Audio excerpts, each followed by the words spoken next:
అందరికీ నమస్కారం. ప్రభుత్వ పథకాల అప్డేట్స్ ముఖ్యంగా ఇందిరమ్మ ఇళ్లకు సంబంధించి ప్రతి అప్డేట్, ప్రతి డౌట్ క్లియర్ చేస్తూ మన ఛానెల్‌లో వీడియోస్ అయితే వస్తున్నాయి. వీడియోస్ చాలా మంది చూస్తున్నారు కానీ లైక్ చేయడం లేదు. ఖచ్చితంగా లైక్ చేయండి. ఎందుకంటే భవిష్యత్తులో మీకు మరిన్ని అప్డేట్స్ అందించడానికి నాకు ఒక మోటివేషన్ లాగా ఉంటుంది. ఇక వివరాలకెళ్తే తెలంగాణ ప్రభుత్వం ఇందిరమ్మ ఇళ్ల స్కీమ్‌నైతే ప్రతిష్టాత్మకంగా చేపట్టింది. 4 ఏళ్లలో 20 లక్షలకు పైగా ఇళ్లు నిర్మించి పేదవారికి సొంతింటి కల నిజం చేయాలని అయితే ప్రయత్నం చేస్తుంది. మరి దాదాపు ప్రజాపాలనలో వారిలో గ్రామ సభల్లో ఇందిరమ్మ ఇళ్ల కోసం దాదాపు 80 లక్షల దరఖాస్తులు వచ్చాయి. అంటే ఇందిరమ్మ ఇళ్ల కోసం భారీ ఎత్తున డిమాండ్ ఉంది. కానీ ప్రభుత్వం అయితే 80 లక్షల దరఖాస్తుల్లో కేవలం 20 లక్షల మందికే ఈ 4 సంవత్సరాల్లో ఇందిరమ్మ ఇల్లు నిర్మించిస్తుంది. అంటే ఇంకా 60 లక్షల మంది ఆశావాహులకి ఇందిరమ్మ ఇల్లు దక్కే ఛాన్స్ అయితే లేదు. మరి అదే కాక సొంత ఇంటి కల అనేది ప్రతి ఒక్కరికి ఉంటుంది. ఇటు గ్రామీణ ప్రాంతాల్లో అయితే కొంచెం తక్కువ ఖర్చుతో ఇల్లు అయితే నిర్మించుకోవచ్చు. కానీ పట్టణ ప్రాంతాలు, సిటీ చుట్టుపక్కల అయితే చాలా ఇల్లు నిర్మించుకోవాలంటే ప్లాట్ కొనాలన్నా, ఇల్లు కట్టుకోవాలన్నా చాలా పేదవారికి, మధ్యతరగతి వారికి అయితే చాలా ఇబ్బందులు ఎదుర్కొనే అవకాశం ఉంటుంది. కాబట్టి ప్రభుత్వం ఒక తీపి కబురైతే చెప్పబోతుంది. మధ్యతరగతి వర్గాల వారికి హైదరాబాద్ చుట్టూ, ఔటర్ రింగ్ రోడ్ చుట్టూ తక్కువ ధరలకే ఒక హౌసింగ్ బోర్డ్ లాగా నిర్మించి ఇండ్లు నిర్మించి తక్కువ ధరకే ఇండ్లు పేదవారికి, మధ్యతరగతి వారికి ఇవ్వాలని చెప్పేసి ఎంతో కొంత డబ్బులు తీసుకొని కట్టించుకొని తక్కువ ధరకు హౌసింగ్ ఇండ్లు మంజూరు చేయాలని చెప్పేసి ప్రభుత్వం అయితే భావిస్తోంది. ఇక ఔటర్ చుట్టూ హౌసింగ్ కాలనీలు, హైదరాబాద్ నగరంలోని భూములను అమ్మి నిర్మించేందుకు హౌసింగ్ బోర్డు అయితే కసరత్తు చేస్తోంది. అందుబాటు ధరలతో అంటే తక్కువ ధరలకే ఇండ్లు అందించాలని చూస్తుంది. ఎందుకంటే ఇప్పుడు అప్లికేషన్లు చూస్తే 80 లక్షల అప్లికేషన్లు వచ్చాయి. ఇంకా హైదరాబాద్లో కూడా ఉపాధి కోసం అందరూ కూడా గ్రామీణ ప్రాంతాల నుంచి హైదరాబాద్కి వలస వెళ్తున్నారు. కాబట్టి హైదరాబాద్ చుట్టుపక్కల తక్కువ ధరలతో ఇల్లు నిర్మించి పేద మధ్యతరగతి వారికి ఇవ్వాలని చెప్పేసి భావిస్తుంది. దీనిపై ఒక కన్సల్టెన్సీ ఏర్పాటు కోసం టెండర్లు కూడా పిలిచింది హౌసింగ్ బోర్డు. మరి విస్తృత స్థాయిలో హైదరాబాద్ చుట్టూ అపార్ట్మెంట్ నిర్మించే అవకాశమైంది. రాష్ట్రంలో మధ్యతరగతి ప్రజల కోసం అందుబాటు ధరల్లో ఉండే గృహాలను నిర్మించేందుకు గృహ నిర్మాణ శాఖ అయితే సిద్ధమైంది. ఒకప్పుడు ఆసియాలోనే అతిపెద్ద కాలనీగా కేపీహెచ్బీ వంటి భారీ హౌసింగ్ కాలనీలు రూపొందించిన బోర్డు ఇప్పుడు హైదరాబాద్ ఔటర్ రింగ్ రోడ్డు చుట్టూ కాలనీలు నిర్మించి మధ్యతరగతి వారికి కొంత డబ్బులు కట్టించుకొని ఇవ్వాలని చూస్తుంది. ఇక ఉమ్మడి ఏపీలో 2013లో హైదరాబాద్ శివార్లలోని రావిర్యాలలో విల్లాల నిర్మాణమే హౌసింగ్ బోర్డు చివరి ప్రాజెక్టు కావడం గమనార్హం. తెలంగాణ ఏర్పాటయ్యాక ఒక్క ప్రాజెక్టు కూడా చేపట్టలేదు. సుమారు పుష్కర కాలం తర్వాత మళ్ళీ ఇప్పుడు గృహ నిర్మాణాలకు శ్రీకారం చుట్టబోతుంది. హౌసింగ్ బోర్డు ఆధ్వర్యంలో అందుబాటు ధరల్లో ఇళ్లు నిర్మించేందుకు పాలసీని రూపొందించాలని ప్రభుత్వం అయితే నిర్ణయించింది.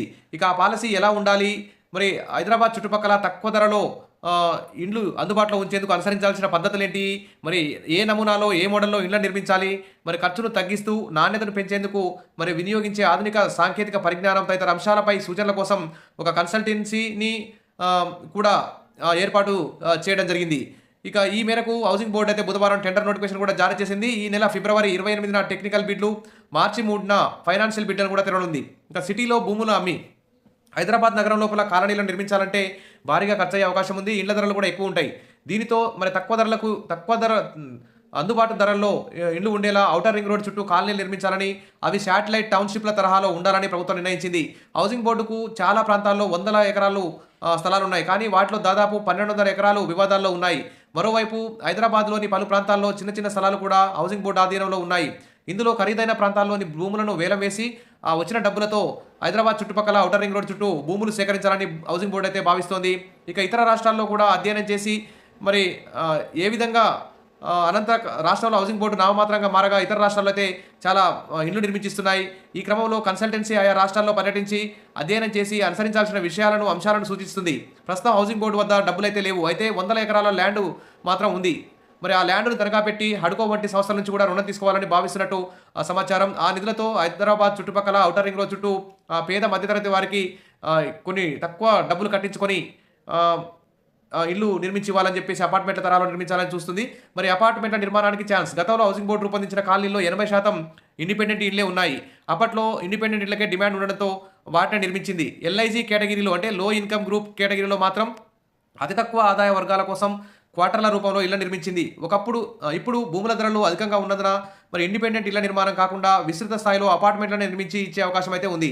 ఇక వైఎస్ రాజశేఖర రెడ్డి ఆలోచనే ఔటర్ రింగ్ రోడ్ను నిర్మించిన తర్వాత దాని చుట్టూ శాటిలైట్ టౌన్షిప్ నిర్మించాలని నాటి ముఖ్యమంత్రి వైఎస్ రాజశేఖర రెడ్డి నిర్ణయించారు. హైదరాబాద్ నగరంపై జనాభా ఒత్తిడి పెరుగుతుందని, ఇక ట్రాఫిక్ సమస్యలు పెరుగుతున్నాయని, పర్యావరణ సమస్యలు ఇవన్నిటి వల్ల మరి టౌన్షిప్లకు ప్రణాళికలు అయితే సిద్ధం చేశారు. కానీ ఆయన అకాల మరణంతో మరి శాటిలైట్ టౌన్షిప్లు అయితే అమల్లోకి రాలేదు. తర్వాతి ప్రభుత్వాలు ఏవి ఆ దిశగా చర్యలు తీసుకోలేదు. అసలు బీఆర్ఎస్ ప్రభుత్వం డబుల్ బెడ్రూమ్ ఇళ్లని పేదవారికి ఇల్లు కట్టించడం కానీ దాని మీద దృష్టి అయితే పెట్టలేదు. ఇప్పుడు తెలంగాణ రాష్ట్ర ప్రభుత్వం మరి అదే తరహాలో ఆలోచనతో కసరత్తు అయితే ప్రారంభించింది.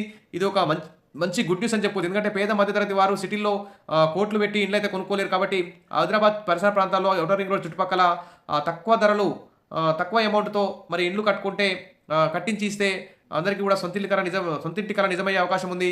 ప్రభుత్వానికి కూడా మంచి పేరు వచ్చే అవకాశం ఉంది కాబట్టి ప్రభుత్వం ఈ దిశగా చర్యలు తీసుకోవాలి. అదేవిధంగా రాష్ట్ర వ్యాప్తంగా ఇందిరమ్మ ఇళ్లకు సంబంధించి కూడా మార్చి రెండో వారంలో ఫైనల్ లిస్ట్ పెట్టి నిజమైన అర్హులకి ఇందిరమ్మ ఇల్లు కూడా మంజూరు చేసి ఇటు 4 ఏళ్లలో 20 లక్షల ఇందిరమ్మ ఇల్లు కట్టించి పేదవారికి అందరికి ఇవ్వడం. తర్వాత హైదరాబాద్ చుట్టుపక్కల కూడా అతి తక్కువ ధరలకే మరి ప్లాట్లు కూడా అర్హులకి అంటే ఎవరైతే డబ్బులు కడతారో వారికి ఇవ్వడం ద్వారా కూడా మరి అందరికీ ఇల్లు సమకూరే విధంగా చర్యలు తీసుకుంటే బాగుంటుందని చెప్పి అందరూ కూడా భావిస్తున్నారు. Wish you all the best. మరిన్ని అప్డేట్స్ కోసం మన ఛానల్‌ని ఫాలో అవుతుండండి. వీడియోస్ అయితే లైక్ చేసి ఉండండి. Thank you.